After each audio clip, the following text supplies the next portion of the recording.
Hey Max, great to see you again today. Been making some really good progress over the last few weeks. The striking of the golf ball is coming on a treat. I just want to highlight a few areas during this session.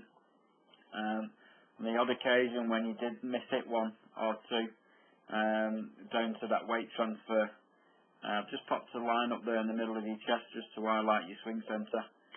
Again, as we take you up to the top of your backswing, you can see there you've made a really good shoulder turn, and really nice position there at the top of your backswing.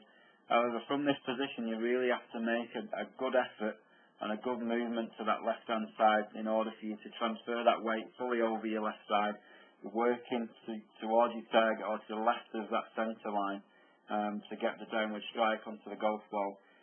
When you do this correctly, that's when you get your good consistent strikes, you hit the ball really well. When you don't do it, or you don't move over to your left hand side far enough, that's where you're going to get the heavy shot or the thin shot. On this occasion, you caught this ball a little bit on the thin side, but as we take you into impact, you can see that your movement has stayed very sort of centred. Your head is behind that centre line, and your upper part of your chest again is behind that centre line. So on this occasion you've been unable to make the movement over to your left side, which has caused you to hit the ball a little bit thin. So again, the backswing's really good, just need a bit more of a conscious effort to move that weight over across to your left hand side during your downswing. If we take you over to have a quick look at David Toms, again I've popped the same line up on his chest. You can see, again, exactly a great backswing. Again, he's drifted slightly off that centre line, just like yourself, but as he starts his downswing, he has a real big movement of weight to that left-hand side, which allows his chest to move towards his target and work to the left of that centre line, allowing him to strike down into the back of the golf ball and hit the ball consistently well each time.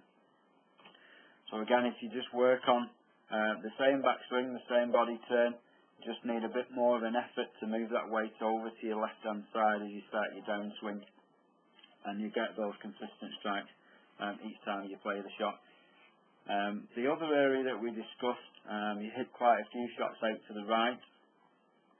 We just want to talk to you about the rotation of your forearms during the shot. You do rotate your forearms, however it does happen a little bit late, which leaves your club face open to your target, which is causing those shots leaking out to the right hand side.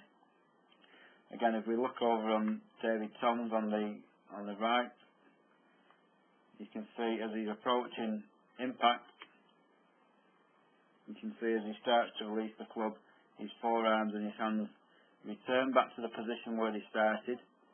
So the club face has returned back to square, and then as he's hitting the golf ball, and shortly after he's hitting the golf ball, his right hand starts to rotate over the top of his left.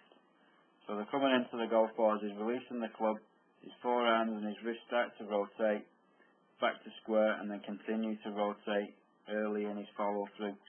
Okay, so your forearms are exactly the same thing, it's just that they happen a little bit too late.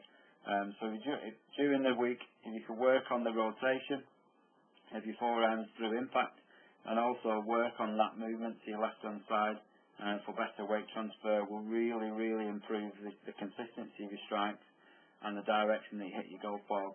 So you work on that this week. I'll look forward to seeing you again next weekend.